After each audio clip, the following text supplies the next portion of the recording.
Ya, selamat sore semuanya. Terima kasih sudah bergabung di webinar kita hari ini. Topik hari ini kita mau membahas soal sektor consumer, di mana ini adalah eh, sektor yang menjadi paling diincar nih di bursa efek biasanya, karena dianggap relatif cukup aman. Dan juga sering disebut sebagai sektor defensif. Nah, selain itu juga karena produknya dipakai oleh hampir semua masyarakat Indonesia, mulai dari kebutuhan sehari-hari seperti makanan, odol, minuman, dan lain-lain. Nah, tapi dengan adanya keadaan new normal sekarang, pasti beberapa dari kalian ada yang bertanya dong, ada nggak sih yang berubah dari sektor atau industri ini? Nah, untuk itu hari ini kita kedatangan Bapak Darian dan Bapak Ando dari Trimegah Research yang akan memberikan update dan ulasan mendalam juga menarik dari sektor consumer ini. Sore semuanya, saya Ando, Research Analyst dari Trimegah Sekuritas, khususnya untuk sektor consumer sama media. Di sini juga ada Darian, kita sama-sama Research Analyst juga, di mana kita berdua bareng-bareng cover sektor consumer, karena emang sektornya lumayan banyak ya dan besar di IHSG. Mungkin kalian pernah dengar nama-nama kayak Unilever, Mayora, Indofood. Nah itu tuh saham-saham yang masuk ke daftar saham consumer. Oke, biar nggak terlalu panjang juga, kita coba langsung lanjut aja ke next slide. Sorry, boleh di-share ininya, presentation-nya? Oke, ini aku bantu sharing dulu ya. Oke, ini pengenalan singkat tentang sektor consumer ya, karena nanti di belakang kami bakal sering menggunakan terminologi ini. Jadi sektor consumer itu sendiri mencakup perusahaan yang bisnisnya itu melakukan jual beli produk ke konsumen akhir. Nah di sektor consumer ini sendiri itu biasanya analis membaginya menjadi dua jenis konsumsi. Yang pertama tuh konsumsi primer atau consumer staples, itu mencakup ya saham-saham yang produknya dikonsumsi secara berkala dan biasanya tuh nggak bisa ditunda. Contohnya kayak makanan, minuman, obat, dan lain-lain lah. Dan yang kedua itu yang bentuknya konsumsi non-primer atau sekunder, biasa juga disebut consumer discretionary. Itu tuh mencakup saham-saham yang konsumsi produknya tuh biasanya naik kalau daya beli masyarakat tuh juga naik. Contohnya produk-produk fashion dan juga produk smartphone ya. Next slide. Nah sebenarnya yang ngebedain sektor consumer dengan sektor-sektor lain tuh apa ya? Basically sih yang pertama tuh dari demand-nya dia yang terjaga. Beda sama sektor cyclical kayak komoditi atau construction gitu. Katakanlah kalau saat ekonomi lagi jelek, biasanya sektor tadi itu penjualannya juga turun dalam. Sedangkan kalau perusahaan consumer itu pas ekonomi lagi jelek sekalipun, orang tetap butuh makan, orang tetap butuh minum, orang tetap mandi sama minum obat gitu. Jadi kalau kita lihat di chart nomor 1 yang di atas kiri, penjualan tuh emang selama 10 tahun terakhir tuh selalu tumbuh ya untuk 4 perusahaan consumer gede di Indonesia. Terus yang kedua itu karena dividen dia yang konsisten. Balik lagi ini juga karena penjualan dia yang terjaga ya. Jadi perusahaan consumer ini biasanya emang membagikan dividen yang lumayan gede ke investornya. Especially buat orang-orang yang suka ngejar pendapatan dari dividen, perusahaan consumer itu jadi menarik buat mereka. Terus yang terakhir tuh juga margin dia yang relatif stabil. Nggak kayak sektor lain yang kadang suka naik turun tergantung sama harga bahan baku katakanlah. Kenapa bisa kayak gitu? Karena perusahaan konsumer tuh lumayan fleksibel untuk bisa ngatur harga jual ya. Karena memang mereka bergantung dengan brand juga kan. Kalau katakanlah perusahaan batu bara itu jualan batu bara ngikutin harga bursa komoditas.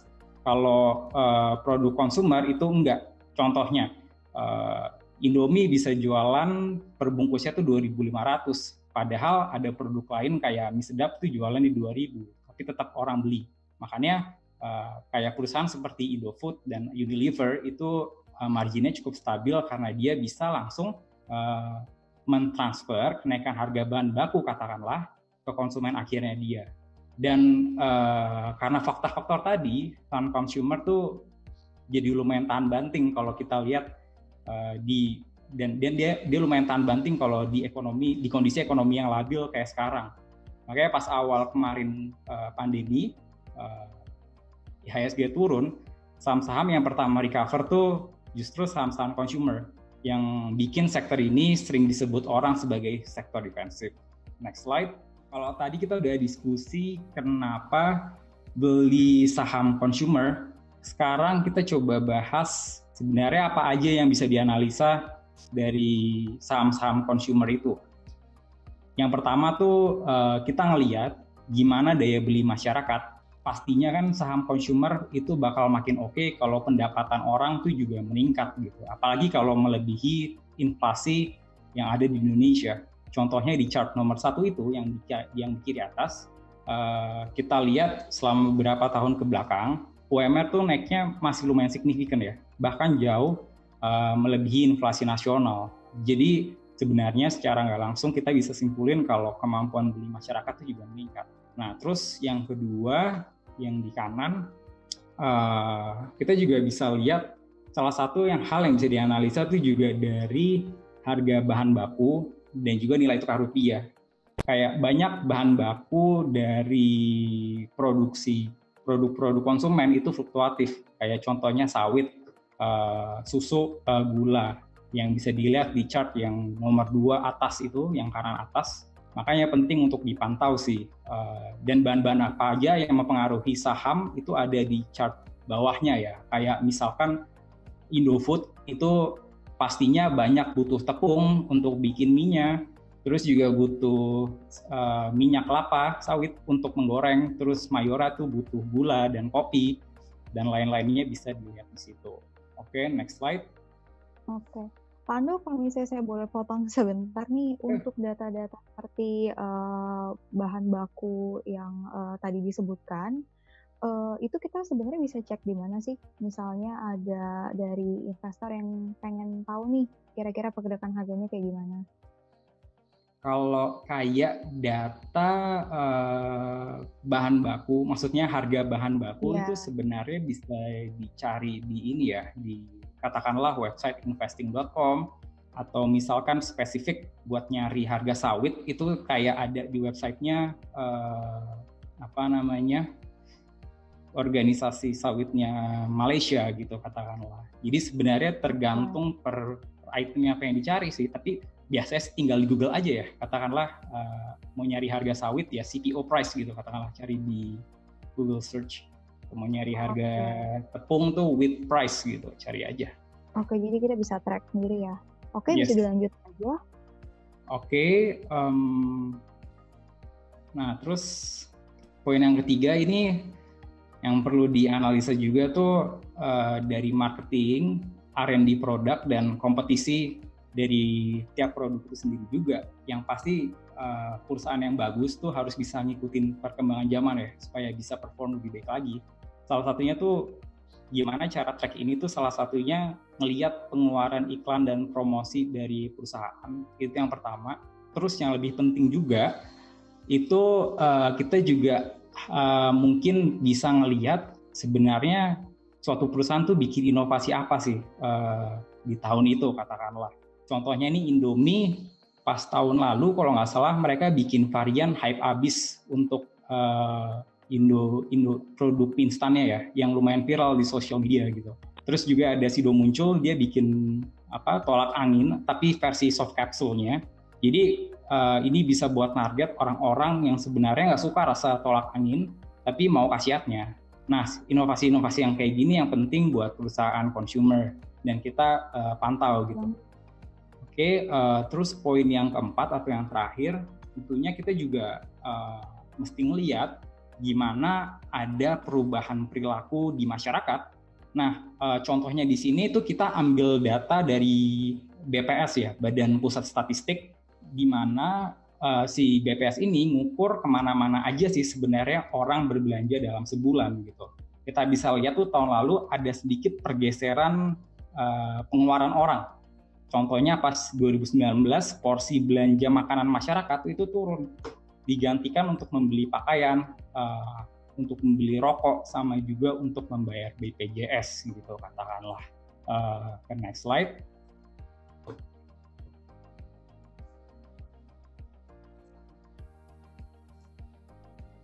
Well, kalau tadi kita udah cerita gimana cara analisanya, sekarang kita coba praktekin analisa ke kondisi real saat ini. Satu sentimen positif buat sektor konsumer tuh sekarang datangnya dari stimulus pemerintah ya. Sejauh ini kan yang dinarasiin sama Jokowi ada beberapa. Yang pertama tuh penundaan diskon listrik yang ada sampai Juni untuk pelanggan VA rendah.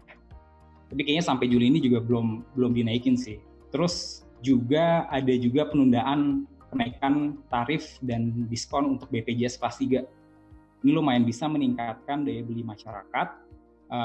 Terus juga ada penghapusan pajak untuk pekerja di industri manufaktur. Dan yang terakhir tuh juga ada kenaikan budget di 3 program subsidi pemerintah sih. Yang pertama tuh di bantuan pangan non tunai, terus ada di kartu prakerja, dan terakhir di program keluarga harapan. Nah di sini tuh kita coba ngitung-ngitung kira-kira tuh seberapa besar sih penghematan yang bisa dilakukan masyarakat dari stimulus ini. Dan kalau dari hitungan kita sih sekitar 67 triliun ya untuk bisa nambah daya beli masyarakat di Indonesia. Apalagi di kondisi sekarang ya, mungkin ada orang yang pendapatannya ikut turun efek COVID. Dan harapannya tentunya buat masyarakat tuh bisa survive di kondisi sekarang sih. Next slide. Well, kalau tadi itu sentimen positif, sentimen negatifnya juga ada. Yang itu datang dari kondisi harga bahan baku ya. Gimana kalau kita track itu, harga bahan baku tuh dari April kemarin udah naik lumayan banyak. Didorong karena beberapa faktor lah, seperti contohnya ada kesulitan distribusi pangan selama COVID kemarin, terus petani-petani kecil juga banyak yang tutup gara-gara efek COVID ini dan merugi. Terus habis itu ada banjir besar di Cina, itu juga memberi efek ke harga bahan baku internasional, dan masih banyak lagi. Dan tentunya ini punya dampak yang relatif negatif ya ke perusahaan consumer, khususnya di komponen biaya bahan baku gitu. Lanjut. Nah, belum lama nih kita juga sempat bikin survei ke 104 orang untuk tahu gimana kira-kira perubahan perilaku orang selama PSBB dan juga setelahnya. Mungkin lebih dalamnya bisa dijelasin sama Darian. Ya, sore semuanya. Seperti yang tadi Ando udah bilang ya, kita sebagai tim consumer dari Research Trimegah melakukan survei ke 104 orang untuk mengukur penurunan atau peningkatan konsumsi terhadap item-item sehari-hari untuk mengukur kinerja dari saham-saham consumer sih. Nah, beberapa pertanyaan yang kita tanya, ada beberapa macam yang kita bakal discuss.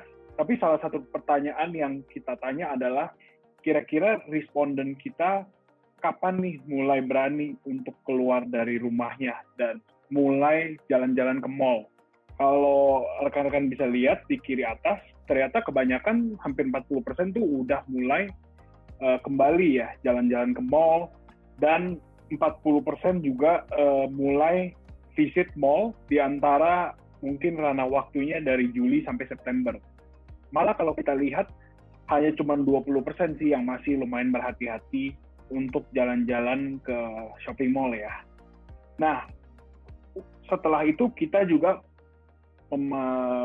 mencoba mengukur kira-kira apa sih aktivitas yang hot nih ketika orang udah nggak belanja lagi ke shopping mall selama 2-3 bulan, kira-kira item-item apa yang kira-kira bakal diborong atau dibelanjakan. Dan surprisingly menurut kita, kebanyakan dari responden kita, sekitar 60-80%, itu menjawab prioritas mereka ke shopping mall itu untuk makan di restoran ya. Untuk makan di restoran atau di F&B, dan sebesar 60-an% dari responden kita juga menjawab belanja baju, pakaian, merupakan prioritas kedua ketika mereka kembali ke shopping mall. Nah, kalau tadi kan Ando sudah menjelaskan ya bagaimana new normal itu menguntungkan perusahaan konsumer. Dalam satu sisi, perusahaan konsumer ini kan mereka mendistribusikan barang mereka, ada yang lewat pasar tradisional, ada yang lewat minimarket, ada juga yang lewat supermarket, dan ada juga yang melalui online. Ketika PSBB, pada puncaknya PSBB, kita melihat bahwa orang-orang itu mulai shift dari yang tadi ya belanja di pasar tradisional atau pasar basah, mereka shift belanja ke supermarket dan kebanyakan ke online juga. Nah, dengan adanya new normal atau economic reopening ya, yang kita sebut ya, kita melihat bahwa beberapa dari responden kita di dalam survei tersebut juga siap untuk kembali belanja ke pasar basah dan ke minimarket dan juga ke supermarket. Dan mereka juga mengurangi shopping yang nature-nya online ya, dari e-commerce ataupun dari aplikasi-aplikasi yang available. Nah, kalau kita lihat juga ada beberapa habit baru yang muncul dari semasa PSBB dan kemungkinan besar juga bakal di-maintain oleh konsumen Indonesia ya. Seperti contohnya menggunakan hand sanitizer, itu kan demi menjaga kebersihan ya. Jadi ketika mereka pekerja-pekerja mulai kembali ke kantor, mereka juga harus tetap menjaga level kebersihan itu supaya imunitasnya juga tinggi. Dan mereka juga menggunakan hand sanitizer, mengkonsumsi multivitamin, dan juga kebanyakan juga membawa makanan dari rumah ya, atau membawa bekal dari rumah ya. Itu tren habit yang kita lihat yang muncul dari PSBB ini. Jika kita membedah lebih dalam, kita melihat kita akan membagi ini perubahan konsumsi masyarakat terhadap beberapa segmen ya. Ada food and beverage, ada juga barang-barang personal care seperti sabun, sampo, odol, hand sanitizer, dan lain-lainnya. Tapi kita mulai dulu dengan F&B. Apa sih itu F&B? F&B itu kan food and beverage ya. Jadi pertanyaan-pertanyaan dan hasil survei kita mencangkupi perubahan konsumsi setelah PSBB dibanding sebelum ketika PSBB untuk item seperti suplemen, roti, snack, minuman, mie instan, bumbu masak, dan juga rokok. Kebanyakan dari responden kita menjawab bahwa mereka akan meningkatkan konsumsi dari barang-barang seperti suplemen, roti, snack, dan minuman ketika mulai kembali ke perkantorannya di new normal. Akan tetapi, dikarenakan ada peningkatan, namun juga ada beberapa item yang tetap kita melihat masih dikurangin oleh masyarakat ya. Contohnya seperti rokok dan juga bumbu masak. Mungkin yang tadinya ketika April dan Mei harus stay at home, mereka lebih cenderung lebih sering memasak. Nah, ketika balik ke kantor, mulai lebih jarang masak. Jadi konsumsi mereka terhadap bumbu-bumbu masakan itu juga akan menurun. Dan rokok juga ya sepertinya kan ini masalah kesehatan ya. Jadi ada awareness yang lebih tinggi untuk hidup lebih sehat, kurang lebih begitu. Namun kalau kita lihat konsumen-konsumen kita juga sebenarnya bakal menurunkan konsumsi food and beverage mereka secara value ya. Yang tadinya contoh mereka spend 100.000 untuk rokok dalam 1 minggu, mungkin mereka bakal turunin sekitar 5%. Dan juga mie instan kira-kira sekitar 5% menurut survei kita. Jadi item-item yang lumayan solid ya, kalau kita bisa ngomong, itu adalah suplemen, bumbu masakan, dan juga snack. Namun barang-barang item-item seperti rokok, mie instan, dan roti seharusnya menurut survei kita mengalami penurunan di era new normal ini. Next. Begitu juga dengan home and personal care ya, yang seperti tadi saya sudah singgung. Penjualan yang menurut kita bakal naik berdasarkan survei dan responden kita adalah hand sanitizer, sabun, dan sampo, Namun kita melihat item seperti pasta gigi dan sabun itu yang mengalami penurunan lumayan dalam ya secara value ya. Nah, tadi kan kalau kita menyinggung tentang barang-barang keseharian ya, seperti snack, mie instan, dan lain sebagainya, kita sekarang ingin menyentuh segmen retail. Seperti tadi kan Ando udah menjelaskan bahwa di consumer ini kita juga membagi, ada kebutuhan primer dan non-primer. Nah, retail ini atau belanja di toko, itu merupakan kebutuhan yang kita anggap non-primer. Nah, dengan begini kita melihat bahwa responden kita tuh sangat antusias ya untuk kembali ke toko-toko atau juga ke mall. Mereka sangat antusias untuk meningkatkan konsumsi mereka terutama di pakaian ya, seperti yang kita bisa lihat. Akan tetapi ya dikarenakan mereka selama 2-3 bulan kemarin benar-benar tidak bisa mengunjungi toko fisik, ya dengan demikian ya kalau kita nge-track di era new normal ini, seharusnya spending mereka terhadap spending mereka di toko fisik itu akan meningkat, karena kan PSBB itu kan tutup ya, jadi relatively lebih tinggi. Item-item yang diuntungkan adalah seperti outfit olahraga, perkakas rumah, elektronik, dan pakaian, semuanya positif menurut survei kita. Di satu sisi lainnya, mengenai online, kan kalau waktu itu tadi saya sudah bicarakan, ketika PSBB itu orang kan nggak bisa ke toko fisik, mereka belanjanya online. Nah, sekarang dibalik, dengan ekonomi sudah dibuka, mereka bisa ke toko fisik, mereka juga naturally akan mengurangi pembelanjaan online mereka. Kita juga melihat penurunan yang paling dalam seharusnya di elektronik, perkakas rumah, outfit olahraga, dan pakaian secara value, untuk belanja retail secara online. Next.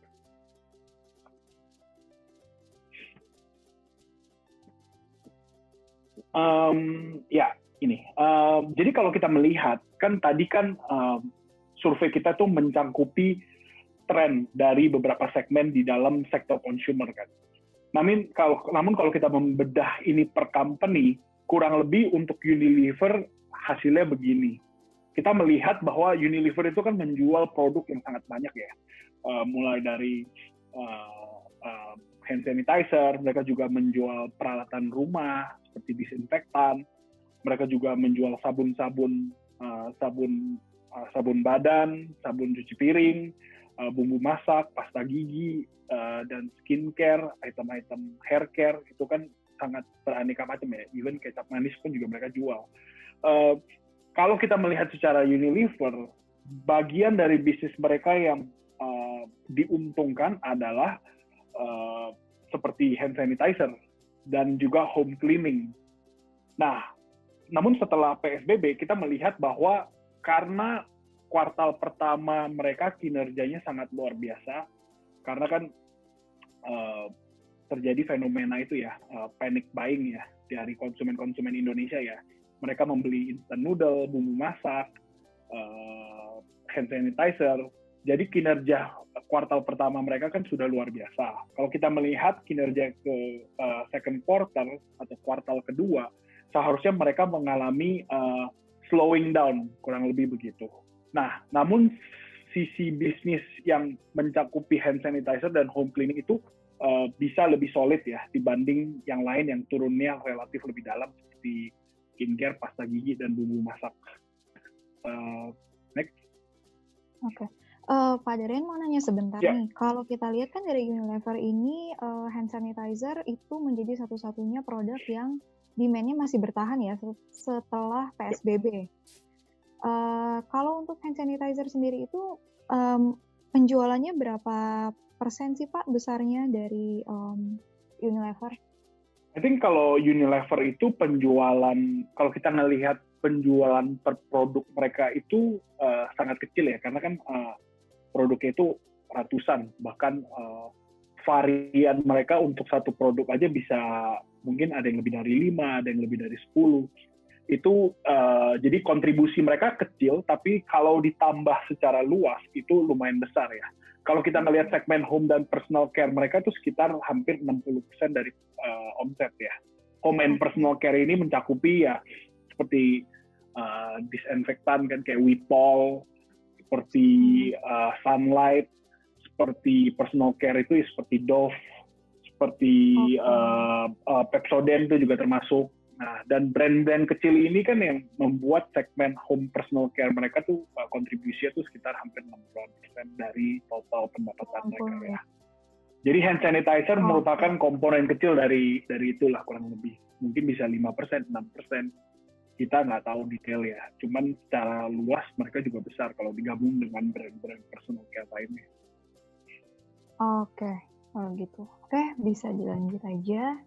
Nah, next untuk Indofood atau Indofood CDP ya, kita melihat bahwa hampir semua produk mereka akan mengalami penurunan secara demand di kuartal kedua, karena kuartal sama seperti yang tadi saya sudah singgung, di kuartal pertama juga Indofood merupakan salah satu consumer company yang benefit ya, karena orang panic buying instant noodles, panic buying bumbu masak. Jadi bisa dibilang kinerja mereka lumayan cukup bagus lah di kuartal pertama. Namun di kuartal kedua kita melihat item-item seperti bumbu masak dan instant noodle harusnya mengalami normalisasi ya, atau mengalami sedikit penurunan lah kalau dibanding dengan kuartal pertama berdasarkan survei yang kita sudah sebar ya. Next. Begitu juga dengan Mayora ya. Kalau Mayora itu kan pemain besar di biskuit, wafer, coklat-coklat, dan kopi ya. Kita melihat minuman secara rata-rata juga snack dan minuman itu juga turun sih seharusnya dibanding dengan semasa PSBB ya. Itu aja sih. Next.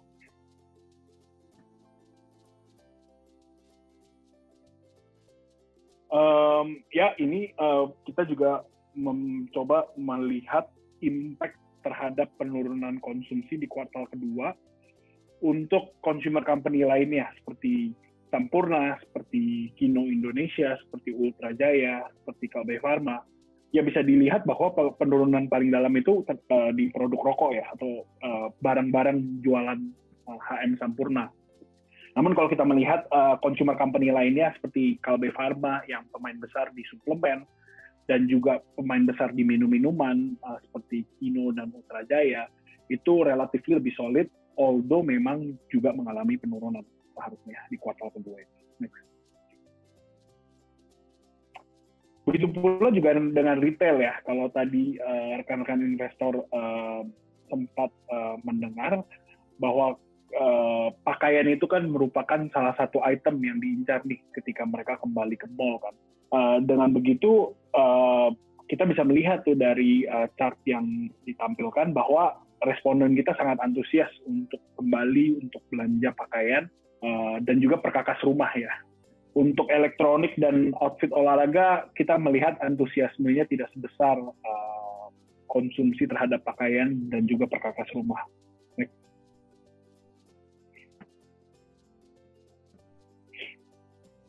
Ya kurang lebih ini rangkuman dari observasi-observasi yang kita udah sebutkan tadi. Bisa di skip aja. Nah, jadi kalau tadi kan kita menjelaskan secara kualitatif ya, segmen apa yang bagus, segmen apa yang kurang bagus, apa yang udah recover, apa yang belum recover. Berapa banyak, 80% orang udah mulai shopping, 20% masih nunggu kan. Jadi apa nih mungkin rekan-rekan investor menanyakan kan, jadi kita harus beli saham konsumer apa nih, apa yang menarik, apa yang patut kita lihat. Ya kita coba menyederhanakan rekomendasi kita berdasarkan observasi dan survei yang kita sudah lakukan, dan juga valuasi-valuasi perusahaan konsumer pada saat ini ya. Jadi kita kan gunanya survei kita adalah mengukur kinerja ke depannya untuk consumer company ini. Karena kan saham itu kan merupakan gambaran ke depan performance dari sebuah company kan. Jadi sangat penting untuk sebuah investor tuh paham dan tahu kira-kira arah kinerja fundamental sebuah perusahaan consumer itu bakal uptrend terus atau mungkin slowing down, flat, atau mungkin turun di kuartal-kuartal selanjutnya. Nah, kalau kita melihat dari sisi demand, kita melihat bahwa yang diuntungkan seperti yang tadi saya sebut adalah perusahaan-perusahaan konsumer yang menjual barang-barang kebersihan ya, terutama kebersihan pribadi gitu, seperti hand sanitizer, sabun, itu cenderung di benefit ya. Dan juga perusahaan konsumer yang menjual suplemen, seperti vitamin-vitamin yang tadi mungkin udah lihat di chapter sebelumnya, itu kan sangat tinggi antusiasme pembelanjaan atau peningkatan konsumsi terhadap suplemen. Dan juga snacks ya. Nah, itu kalau dari sisi demand berarti yang diuntungkan adalah seperti Kino, Kalbe Pharma, Unilever, dan Mayora dari sisi demand. Tapi kalau kita ngelihat secara valuasi, kita melihat bahwa yang menurut kami demand-nya itu lumayan stabil, lumayan solid dalam beberapa kuartal ke depan, namun valuasinya juga sangat menarik adalah Kalbe Pharma, Unilever, dan Mayora ya. Bisa dilihat di area yang hijau. Nah, yang nggak menarik sih yang di area ya demand-nya terjaga tapi valuasinya tinggi. Contohnya seperti Kino. Atau yang valuasinya menarik, sangat murah gitu sahamnya. Tapi fundamentalnya menurut kita, berdasarkan survei kita, bisa mengalami penurunan dalam 1, 2, 3 kuartal ke depan. Contohnya Rokok Sampurna dan juga Indofood. Ya, kalau tadi kita lihat juga bumbu masak, rokok, dan instant noodle, mie instan itu harusnya mengalami penurunan yang lumayan dibanding kuartal pertama. Jadi berdasarkan survei kita dan konklusi kita adalah yang area di hijau ya, yaitu Kalbe Pharma, Unilever, dan Mayora itu menurut kami cukup menarik. Dalam satu sisi harganya sangat murah, valuasinya murah dibanding historical beberapa tahun ke belakang. Dan kedua, fundamentalnya harusnya masih bisa remain solid ya untuk 2-3 kuartal ke depan. Next. Ya, ini kurang lebih rangkuman ya dari rekomendasi kita sebagai tim riset Stream Megah yang mengcover consumer, dan juga secara valuasi kalau kita melihat kita hampir punya rekomendasi hampir semuanya buy di Unilever, Kalbe, Kino, dan Indofood.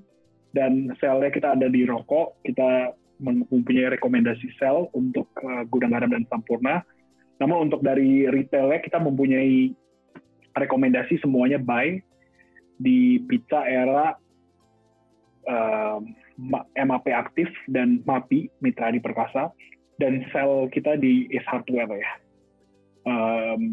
Ini ya tadi udah disinggung sih valuasi dan margin, bisa di next aja.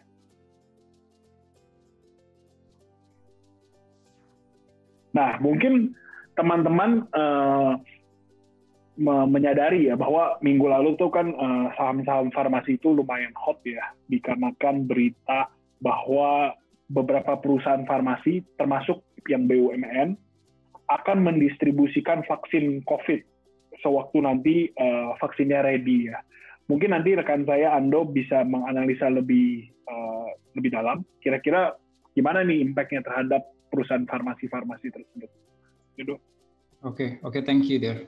Ya mungkin sedikit menyinggung tentang sektor farmasi ya. Kemarin saham farmasi sempat rally lumayan banyak. Kayak Inoff tuh naik 120%, KF naik 100%, dan lain-lain lah. Nah, pertanyaannya kan mungkin di harga sekarang tuh masih oke nggak sih buat beli? Apakah bisnis outlook-nya memang bisa justify harga sekarang gitu? Well, mungkin agak susah ya jawabnya. Soalnya sebenarnya kan emang distribusi vaksin itu penting dan bisa jadi laba tambahan buat perusahaan-perusahaan kayak KF dan Inoff. Tapi pertanyaannya sekarang seberapa besar gitu loh itu bisa menambah laba bersih dari kedua perusahaan tersebut. Kita coba hitung. Kalau kita coba hitung yang ada di table kanan itu, estimasi alokasi anggaran dari pemerintah buat si vaksin ini tahun depan tuh ada sekitar 21 triliun dan target produksi vaksin itu sekitar 170 juta ampul lah yang dibilang sama Jokowi. Nah, jadi sebenarnya nilai yang disubsidi pemerintah tuh ada sekitar 123.000 per ampulnya. Dan kalau saya beberapa kali tanya ke perusahaan Bio Farma tuh sebenarnya vaksinnya tuh estimasi harganya berapa sih? Itu tuh sekitar 140 sampai 150 ribu. Nah, saya coba bandingin sama usaha bisnis distribusi produk obat ya, kayak FMT, itu sebenarnya marginnya dari harga obat ke margin distribusi itu sekitar 20%. Jadi sebenarnya pendapatan dari distribusi vaksin tuh yang didapat dari untuk KF dan INAF sebesar 5 triliun. Dan kalau dihitung setelah dikurangin katakanlah biaya transportasi, biaya labor dan lain-lain, itu margin bersih sekitar 4%. Laba bersih yang bisa didapat dari distribusi vaksin ini per tahunnya sekitar 200 miliar. Nah, kalau misalkan dilihat dari berita juga kan, KF dan INAF bakal dikasih proyek ini sekitar 50-50. Jadi tambahannya kurang lebih 100 miliar lah per company. Nah, kalau sebenarnya tambahannya 100 miliar doang, kalau per tahun tuh kayaknya masih terlampau mahal ya buat, maksudnya masih nggak begitu signifikan gitu buat naikin laba bersih dari INAF dan KF gitu. Kalau di harga sekarang tuh PR-nya INAF ada di 800 kali, PR-nya KF itu ada di 130 kali. Dan katakanlah Kalbe gitu, perusahaan yang emang sudah terbukti performance-nya selalu oke selama beberapa tahun ke belakang tuh cuma dinilai di 29 kali. Jadi ini sebenarnya kalau dilihat secara sekilas tuh lumayan mahal. Well, jadi mungkin buat teman-teman yang belum punya, kami saranin sih buat harga sekarang mungkin jangan masuk dulu ya. Dan emang di 2 hari ini kan harga sahamnya ojek bawah 2 kali ya. So I think itu aja sih kayaknya dari kami. Jennifer mungkin bisa langsung dilanjutin question and answer kali ya. Thank you. Oke, thank you Andro sama Pak Darien untuk penjelasannya. Jadi ya tadi kita udah sampai di slide terakhir. Ini saya ada mau info dikit. Jadi kalau misalnya tadi kita udah dijelasin panjang lebar nih soal fundamental dari sektor consumer. Sebenarnya ada nih website yang juga dibuat oleh Trimegah. Kalau misalnya kalian mau belajar lebih lagi nih, namanya tel.co.id. Nah, di sini kalian bisa belajar mulai dari basic soal investasi, dan itu semua instrumen investasi juga ada di situ kalau kalian mau lihat. Terus kalau misalnya untuk investor yang mungkin udah investasi lama dan mau lebih mengerti soal bisnis model dari emiten-emiten yang ada, juga kita punya segmen yang namanya company visit di tel.co.id. Kayak gitu. Jadi ini juga cocok buat investor pemula yang mungkin masih butuh untuk belajar lebih. Itu kalian bisa lihat di, jadi kalau misalnya kalian baru mau sign up gitu, kalian bisa mulai di start your journey. Itu kalian bisa tinggal ngikutin aja videonya step by step harus mulai belajar dari mana. Jadi ini cocok untuk investor yang pemula sampai yang udah experience sekalipun, kayak gitu. Jadi ini ada beberapa pertanyaan nih yang menurut aku menarik. Salah satunya itu ada yang tanya, kalau misalnya untuk perusahaan retail seperti Ralphs dan LPPF itu, kira-kira di new normal ini bakal kayak gimana sih nasibnya? Kalau misalnya tadi kita lihat kan sedikit penjelasan dari Pak Darien itu, sebelum atau pas PSBB, orang-orang itu kan mulai mengurangi pembelanjaan pakaian ya, tapi setelah PSBB justru presentasinya itu kembali naik lagi. Nah, kira-kira gimana nih kalau misalnya untuk Ralphs sama LPPF ke depannya, Pak?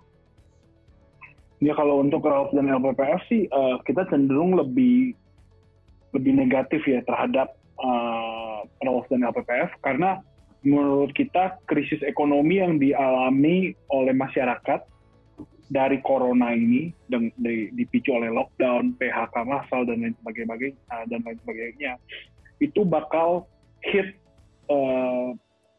konsumsi mid to low end ya. Jadi yang kelas menengah ke bawah itu yang bakal kena hit jauh lebih signifikan dibanding kelas menengah ke atas ya. Mungkin kalau kelas menengah ke atas ada yang punya bisnis, ada yang merupakan profesional. Ini kan pekerjaan-pekerjaan yang kita bisa dibilang lebih sticky ya dibanding pekerjaan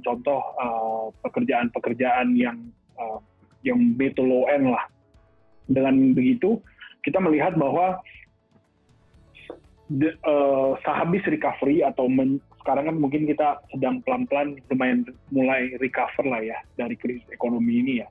Menurut kita segmen menengah ke bawah itu yang bakal recover terakhir sih dibanding segmen yang menengah ke atas.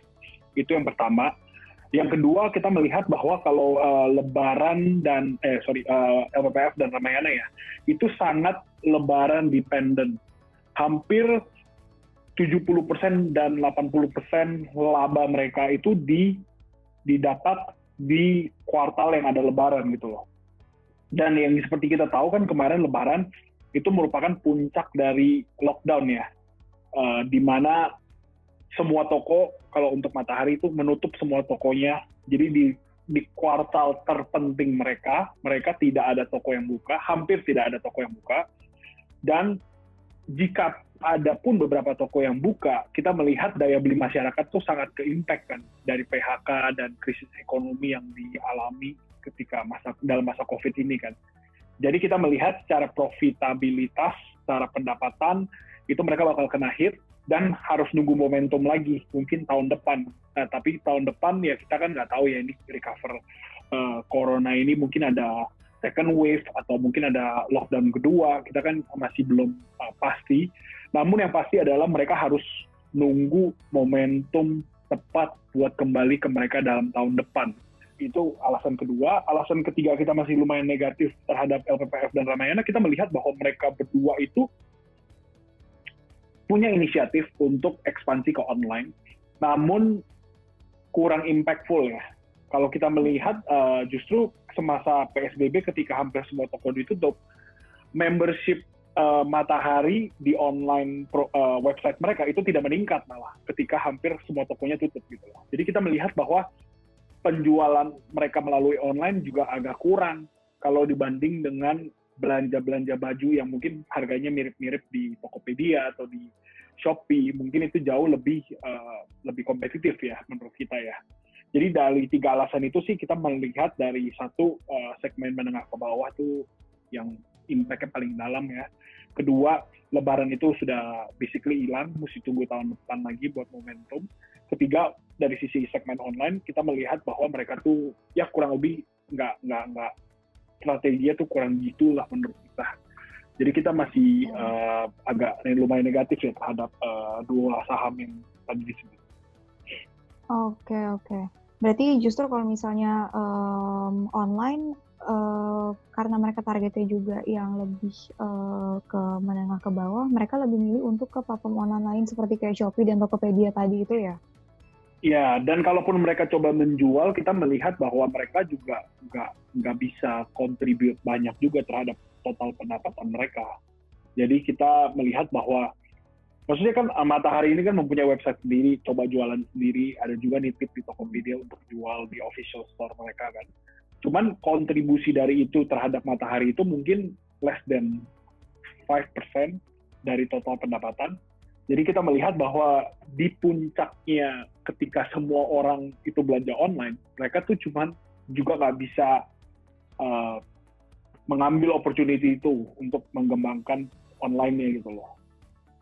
Jadi menurut kita strategi online itu agak kurang tepat lah menurut kita. Harus direvaluasi ulang. Oke Pak, thank you buat penjelasannya yang itu. Terus ada lagi nih yang tanya, kalau misalnya dari semua sektor consumer ini, kira-kira yang mana sih yang kayak masih cocok untuk value investing stock?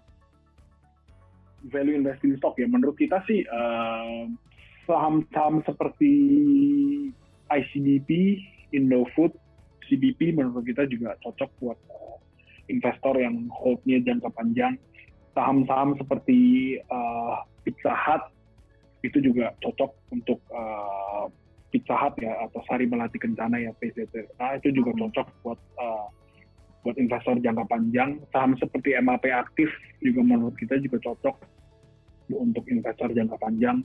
Tapi kan itu kan tadi kalau ada kombinasi, ada yang mid cap, ada yang big cap gitu kan, seperti Indofood kan itu blue chip kan, ada yang blue chip dan ada juga yang market cap atau kapitalisasi pasar itu lebih kecil seperti MAP Aktif dan juga Pizza Hut ya. menurut kita sih 3 saham itu ya oke sih buat investor yang value investing ya. Oke, jadi tadi ada MAPI, ICBP, sama sorry apa tadi satu lagi? Pizza. Tapi tadi MAP aktif ya, jadi MAPA ya. Oh, sorry ya, MAPA. Ya. Oke. Terus Pak, ini kan tadi ada penjelasan di mana sektor rokok, specifically HMSP itu kan demand-nya turun, tapi valuasinya masih menarik kan ya? Itu jadi kira-kira untuk kedepannya kayak gimana nih Pak prospeknya? Sebenarnya kan problemnya rokok tuh pertama dari pemerintah tuh memang udah beberapa tahun ini kan sejak pemerintahan Jokowi 2014 itu kan excise atau cukai rokok itu kan naiknya lumayan banyak ya.